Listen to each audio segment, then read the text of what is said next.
Hello, America. I'm Erick Erickson. This is the afternoon briefing.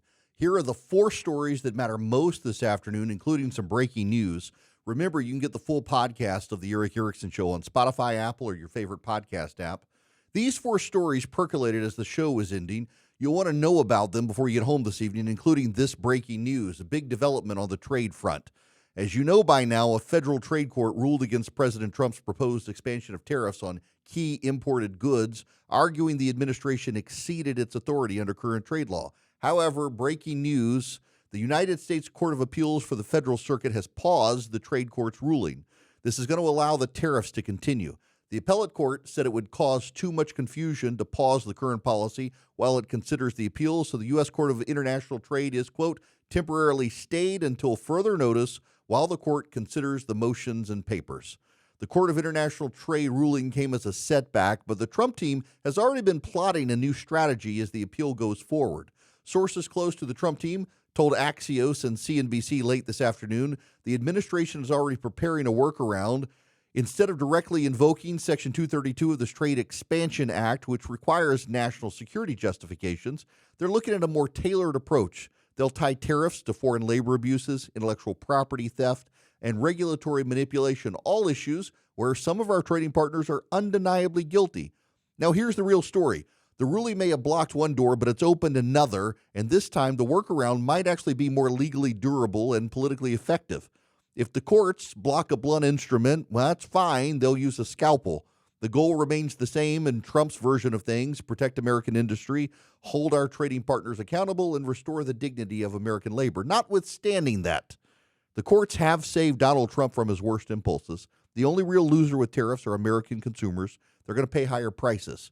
There are far more constructive ways to fix the problems the president wants fixed. This afternoon, we also learned Federal Reserve Chairman Jerome Powell met privately with President Trump earlier this week at the White House. The meeting was not announced ahead of time. We still don't know the details, but what we do know is this. In a political environment where inflation still lingers and where interest rates are ticking time bomb for both the economy and the federal debt, the meeting was a big deal. The left is already in a panic. They want to suggest President Trump is pressuring Jerome Powell to cut rates for political gain. If we're honest, every president does this, including Joe Biden and Barack Obama. The difference is President Trump is blunt about it. The president has little power to force Jerome Powell to reduce rates. Both men know it, and now the Supreme Court has all but said the Federal Reserve Chairman is protected from firing from the president except for just cause. The reality is we have the highest interest rates in over 2 decades. Mortgage rates are killing the housing market. Small businesses are getting crushed by borrowing costs. The average American is falling behind. At some point, the Fed has to realize it can't fight yesterday's inflation by kneecapping today's economy. But also, the Trump administration really needs to be leery of any rate cuts that might provoke further inflation. We do know from the meeting that President Trump did tell Chairman Powell the Fed is wrong to not lower rates now in a robust manner. We know Chairman Powell disagreed. That's about all we know. CNN reported today the United States has proposed a new ceasefire deal to both Israel and Hamas. The proposal, according to sources, includes a multi-week ceasefire, hostage releases, increased humanitarian aid into Gaza. Right now, the U.S. and Israel are handling that humanitarian aid, not the United Nations. But let's cut through the fog. Every time the U.S. pressures Israel into a ceasefire, we send a signal to terrorists they can win through attrition. Hamas doesn't want peace. It wants the destruction of Israel. Its leaders don't live in rubble. They hide in bunkers while Gazans suffer. And every time the world stops Israel short of finishing the job, Hamas lives to fight another day. The humanitarian situation in Gaza is terrible, but that's not because of Israel. It's because of Hamas. They use civilians as human shields. They hijack aid. They start wars they can't win. We believe in peace through strength, but strength must mean something.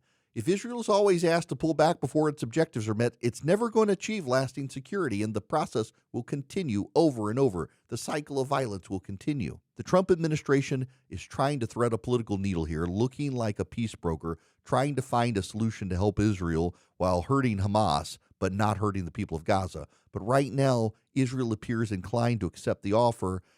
Hamas might not. That leaves the people of Gaza on the line. Here's the only acceptable position. The United States needs to support Israel's right to defend itself fully. Ceasefires that reward aggression only lead to more aggression. If we're going to talk about humanitarian aid, we should ensure it doesn't get funneled to terrorists. Interestingly, the United Nations doesn't want to help the U.S. with aid right now in Gaza because we're restricting to make sure it can't go to Hamas. Notable, the UN won't want to help with aid unless it can somehow get into Hamas's hands. Peace is the goal. Peace without justice is just a pause before the next war. The Washington Post reports a federal judge in Massachusetts has blocked the Trump administration from barring international students at Harvard. Last week, Judge Allison Burroughs issued a temporary restraining order. She's now extending that order. Now, part of the issue here is procedural, and it's not getting a lot of play in MAGA circles. The Department of Homeland Security attempted to immediately revoke Harvard's certification for its student and exchange visitor program. Homeland Security is now walking that back, instead giving Harvard 30 days to withdraw, which the law requires. Yet again, Homeland Security rushed into something and made it very easy for a federal judge to grind the plan to a halt. Now, the judge wanted to find an excuse, obviously, but Homeland Security made it pretty damn easy. The Trump administration is right to demand accountability. It's not just about who gets in. It's about whether Harvard, Yale, Stanford, and the rest are serving the public good or just their global ambitions. But how the administration goes about restricting access matters too. They've got to follow the law and proper procedure. So here are the takeaways this afternoon. Federal Reserve Chairman Jerome Powell quietly met with President Trump as inflation wanes and rates stay high. Conservatives are right to question the Fed's priorities.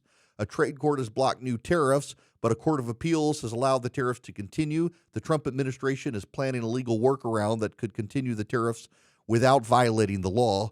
The U.S. has proposed a ceasefire deal between Israel and Hamas, but at what strategic costs? Conservatives need to stand with Israel's right to finish what it started. And Harvard comes under fire for prioritizing foreign cash over American students. It's time for elite institutions to answer to the nation that made them possible. But at the same time, Homeland Security has got to get the procedure right and stop making it so easy for progressive judges. This is what matters. It's your afternoon briefing. Be sure to subscribe to our YouTube channel, like and share this. As always, text Eric to 33777 to get the show notes, the live stream, the full podcast, and more. I'm Erick Erickson. Stay grounded, stay informed, and keep the faith.